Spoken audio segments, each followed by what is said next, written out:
तो दोस्तों आज की कहानी है खैराताबाद साइंस कॉलेज की, एक हॉन्टेड कॉलेज। तो दोस्तों आज की कहानी में आगे बढ़ने से पहले मैं आप सभी से बस यही कहना चाहूँगा, इस चैनल को सब्सक्राइब ज़रूर से कर लें और बेल आइकन की बटन दबाना बिल्कुल भी ना भूलें। Khairatabad science college.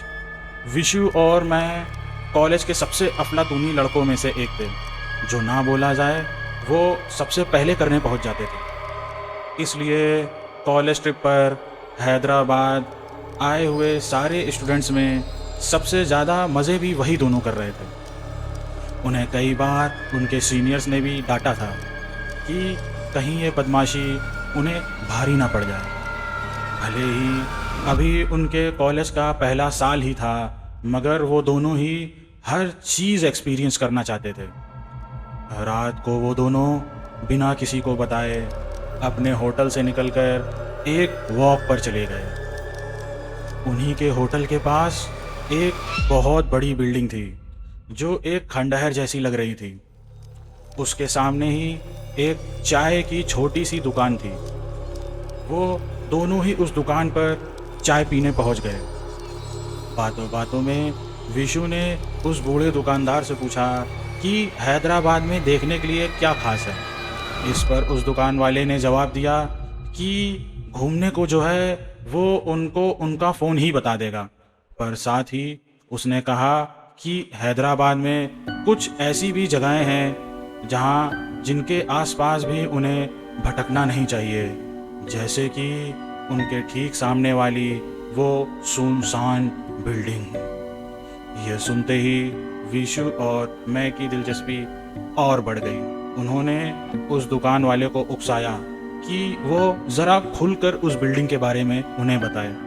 उस बूढ़े दुकान वाले ने उन्हें सचेत करते हुए कहा कि वो बिल्डिंग जो ठीक उनके सामने है वो कोई आम बिल्डिंग नहीं है, बल्कि हैदराबाद की सबसे भूतिया जगह है, जिसे लोग खैराताबाद साइंस कॉलेज के नाम से जानते हैं। उस बूढ़े दुकान वाले ने बताया कि वो बिल्डिंग अब भले ही बस एक बड़ा सा खंडहर बन चुकी है, पर वो आज तक वहाँ के लोगों को डराए रखती है।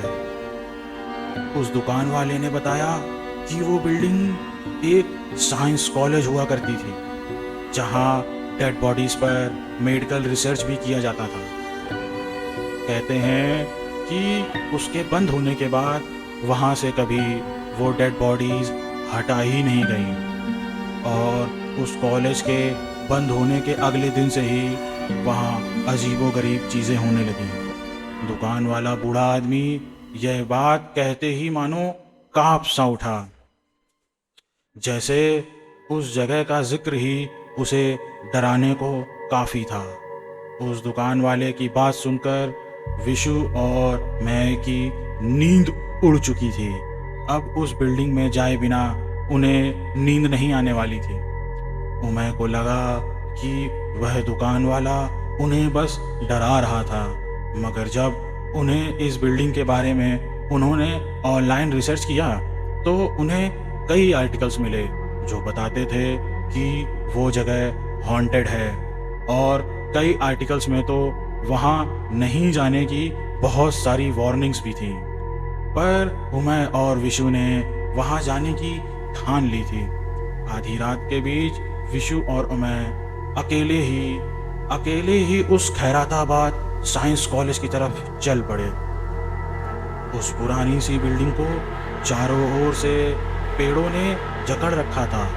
वहाँ बिल्कुल अंधेरा था और बस उन्हें वहाँ चांद की रोशनी से ही आगे बढ़ने का रास्ता दिख रहा था।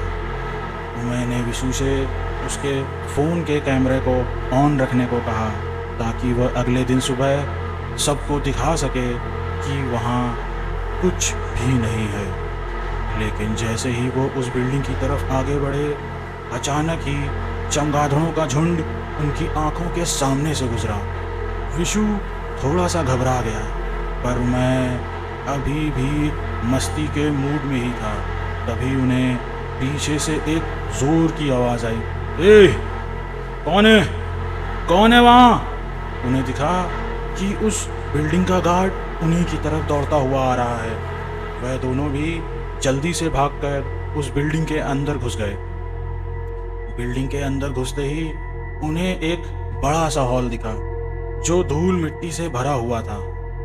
वहाँ एक बहुत ही गंदी स्मेल थी, जैसे कोई जानवर सालों से वहाँ पर मरा पड़ा हो और सड़ रहा हो। पर मकड़ियों के जालों के अलावा अब वहाँ और कुछ भी नहीं था। अचानक ही उस हॉल में कुछ चटकने की आवाज़ें आने लगीं। उन्हें लगा कि वह गार्ड शायद अंदर आ रहा है, तो वो दोनों फर्स्ट फ्लोर पर भाग गए। ऊपर वाले फ्लोर पर उन्हें चारों तरफ बस बड़े बड़े खाली कमरे दिखाई दे रहे थे, जो शायद एक टाइम पर क्लासेस हुआ करती होंगी। वो आगे बढ़े जा रहे थे कि तभी उन्हें एक रूम से बहुत तेज़ बदबू आई।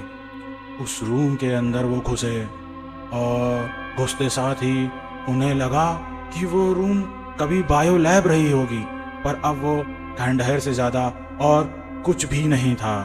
लेकिन उस रूम के कोने में एक खिड़की थी जिस पर विशु की नज़र जाते ही वह सहम उठा।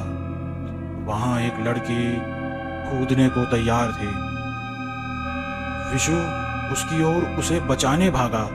उसने उसे चिल्लाकर रोकने की भी कोशिश की, लेकिन विशु ने जैसे ही उस लड़की का हाथ पकड़ा, उसे ऐसा महसूस हुआ कि जैसे उसने किसी लड़की का नहीं, कोई बहुत कठोर चीज़ को अपने हाथ में पकड़ रखा हो। कि तभी विशु और उमय के देखते देखते ही वो लड़की एक कंकाल में बदल गई। यह देखकर विशु ने अपने होश खो दिए और वो उसी खिड़की से फिसलकर नीचे गिर गया। दूर खड़ा उमय सुन्न पड़ गया था।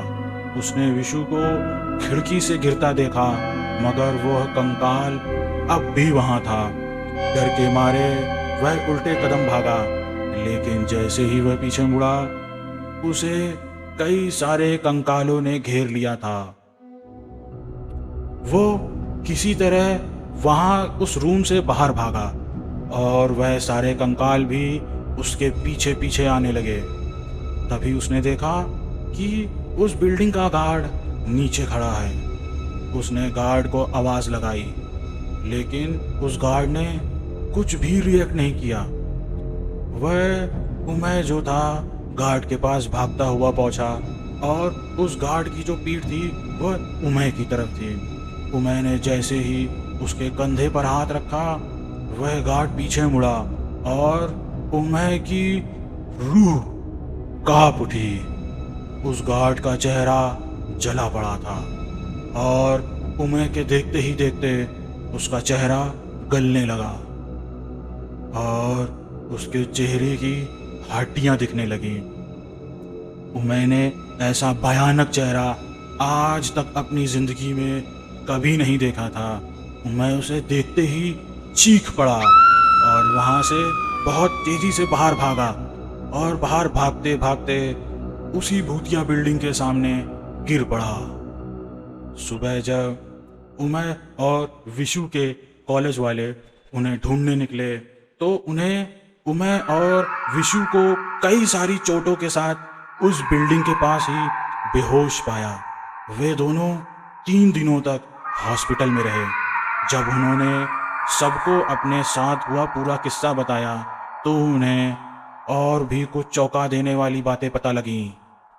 पहले तो उस बिल्डिंग के सामने कोई चाय वाला कभी था ही नहीं।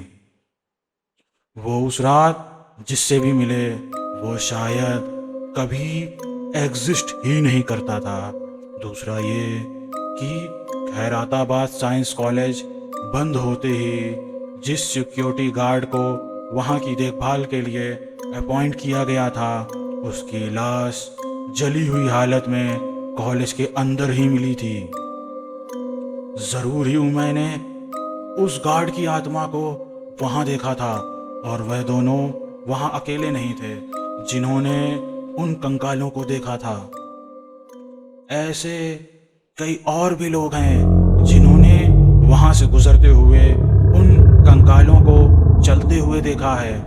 विशु और उमय को इस बात पर अब कोई शक नहीं था कि खैराताबाद साइंस कॉलेज अब हॉन्टेड है, और अब वो शायद अपने साथ हुए इस भयानक एक्सपीरियंस को अब कभी नहीं भूल पाएंगे। आपको क्या लगता है कि खैराताबाद साइंस कॉलेज सच में हॉन्टेड है कि नहीं? हमें कमेंट्स में ज़रूर से बताएं।